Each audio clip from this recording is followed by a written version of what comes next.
aussi, il y a un aspect qui est important, c'est que tu en as moins, mais tu les aimes plus ou tu les aimes, ces Oui. vêtements-là. Ça, c'est un aspect important parce que ta garde-robe présentement, Maude, est-ce que tu serais prête à dire qu'elle te ressemble à 100% ou 90%? T'es rendue où par rapport à ça?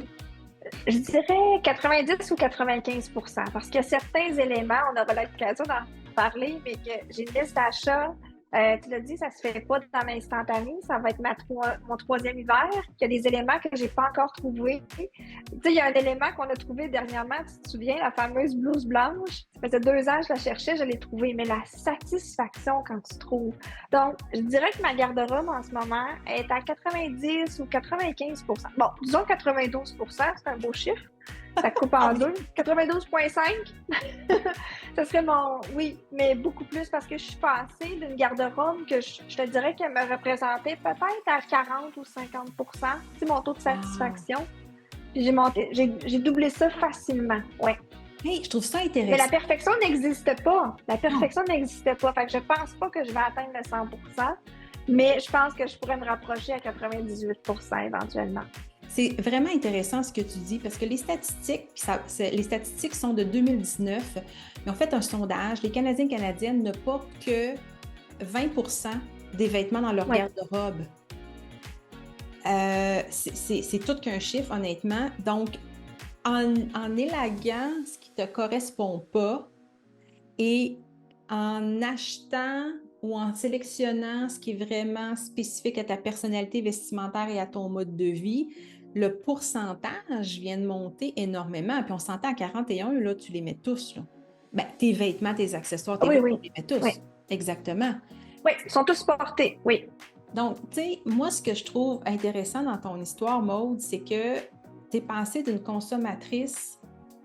Est-ce que tu me permets de dire qui fonctionnait un peu dans qui achetait de façon un peu inconsciemment, un peu sur le Du fast mode. fashion, je te dirais. Tu sais, là, je consommais, là, je veux dire, quand même, là, c'est surprenant.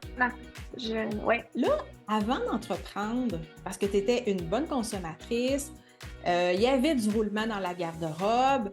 C'est correct, là, tu sais, d'avoir un. Tu sais, il y en a plusieurs qui me disent: Ah, mais de toute façon, moi, je fais un roulement, tu sais, je garde pas le surplus dans ma garde-robe. Mais c'est pas mieux de toujours acheter, se débarrasser. Acheter, se débarrasser. Écoute, le temps que tu mets à chercher tes vêtements, le temps que tu mets à les essayer, le temps que tu mets à essayer de trouver le haut qui va aller avec ton nouveau pantalon, sans parler de l'argent que tu mets là-dedans. Je trouve que c'est Ouais. une perte de passer autant de temps sur ses vêtements, sa garde-robe, tout en demeurant insatisfaite. Étais-tu 100% Oui. sûre de toi avant de te lancer dans ce projet-là que moi, je te disais, hey, c'est extraordinaire, tu vas voir. Ben, j'étais excitée, j'avais hâte, mais en même temps, j'étais très, très nerveuse parce que ma principale crainte, c'était, j'ai toujours consommé le vêtement, j'adore ça, j'adore lire des magazines, bon, tu sais, me renseigner et tout ça. Fait que je me disais, est-ce que je vais être heureuse là-dedans? Tu sais, est-ce que, oui, je veux réduire ma garde-robe parce que je suis pas satisfaite, donc il faut que je change ma façon de faire. Mais est-ce qu'au bout du compte, ça va vraiment m'aider? Puis, je te dirais que j'ai trouvé mon compte parce que ce qui est arrivé, c'est que je consomme encore le vêtement, mais je le consomme différemment. Je le consomme de façon beaucoup plus consciente. Je suis plus dans la qualité que la quantité. Et comme je disais tantôt, c'est que je vais chercher une certaine satisfaction. J'achète pas pour combler un vide, j'achète parce que j'ai un besoin réel. Puis au bout du compte, je suis satisfaite. Donc, je fais pas juste acheter puis empiler, empiler, empiler puis me dire qu'est-ce que je fais là. Ça fait un sens. C'est ça. Exactement, ça fait un sens. Les besoins réels, ça, c'est un exercice qu'il y a dans module 3 Oui. de Simplifie ta garde-robe. Et ça, c'est vraiment révélateur. Quand tu fais l'exercice de tes besoins réels, tu te rends compte que, oh, OK, attends un petit peu.